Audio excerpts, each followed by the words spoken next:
Bismillahirrahmanirrahim.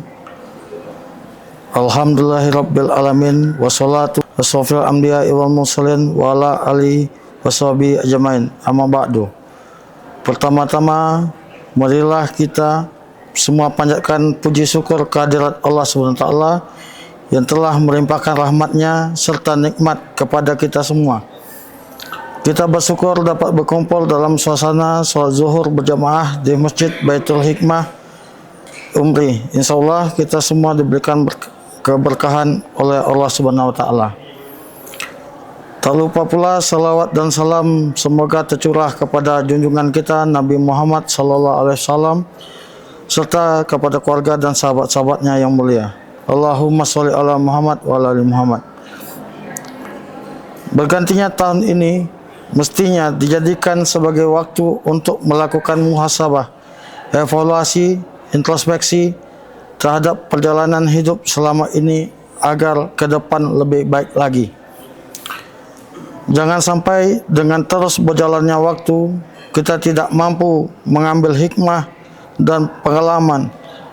Dengan merenungkan masa lalu, kita bisa meninggalkan hal-hal yang negatif dan mengambil sisi-sisi positif sebagai bekal menghadapi masa depan. Kita harus optimis bisa melakukan perubahan lebih baik di masa yang akan datang.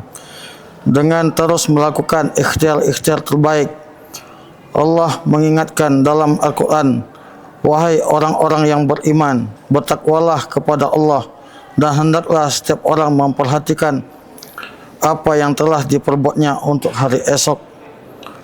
Quran Surah Al-Hasyr ayat 18. Dalam mengarungi kehidupan melalui ikhtiar ini, kita juga harus menyadari bahwa kita tidak tahu apa yang akan terjadi besok. Kita diperintahkan untuk melakukan ikhtiar dan setelah itu kita diingatkan untuk bertawakal, berserah diri kepada Allah.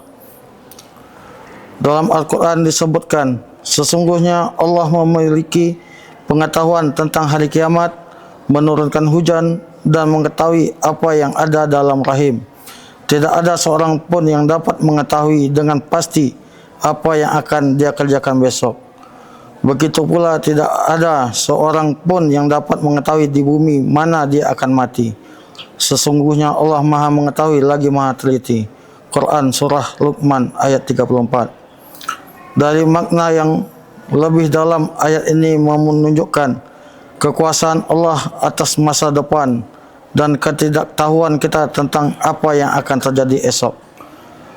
Dalam satu ayat ini Allah menunjukkan 5 kekuasaan sekaligus tentang masa depan. Yang pertama, Allah yang tahu kapan kiamat akan terjadi. Tidak ada satu pun manusia yang tahu kapan kiamat datang. Namun begitu, Allah memberikan isyarat-isyarat atau tanda kedatangan kiamat.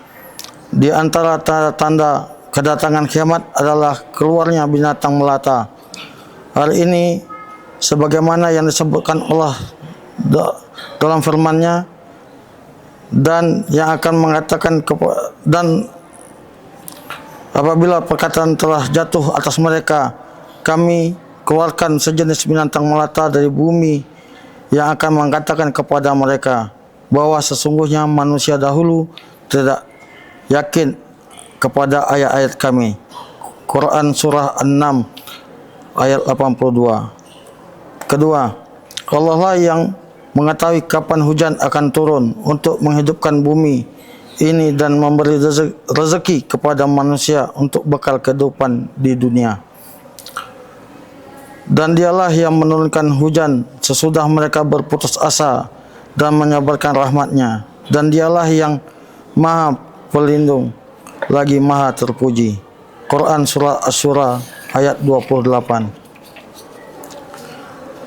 Yang ketiga, Allah lah yang Maha tahu apa yang ada dalam kandungan seorang ibu.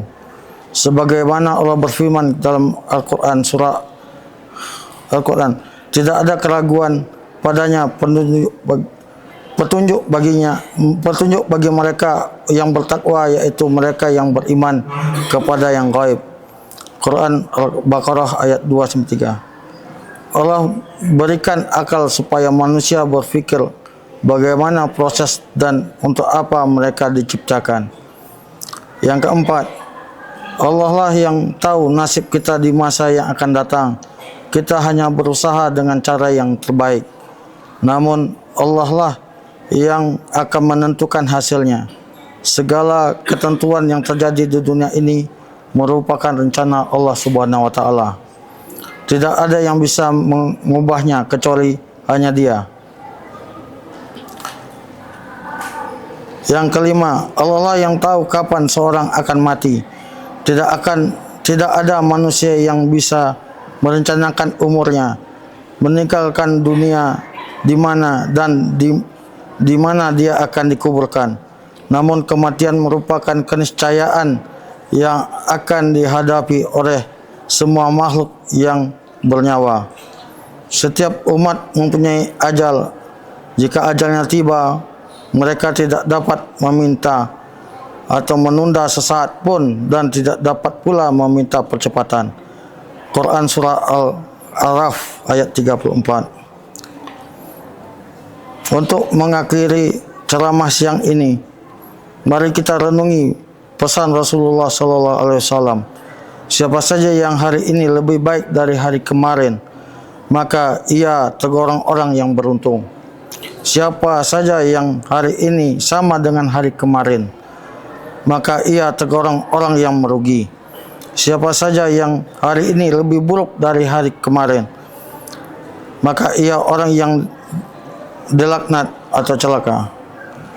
Demikian ceramah yang dapat saya sampaikan. Semoga bermanfaat untuk kita semua. Jika ada yang baik, itu datang dari Allah. Jika ada yang buruk, itu datang dari diri saya pribadi. Mohon maaf atas kekhilafan tutur kata dan perbuatan. Wa taufiq wal hidayah. Assalamualaikum warahmatullahi wabarakatuh.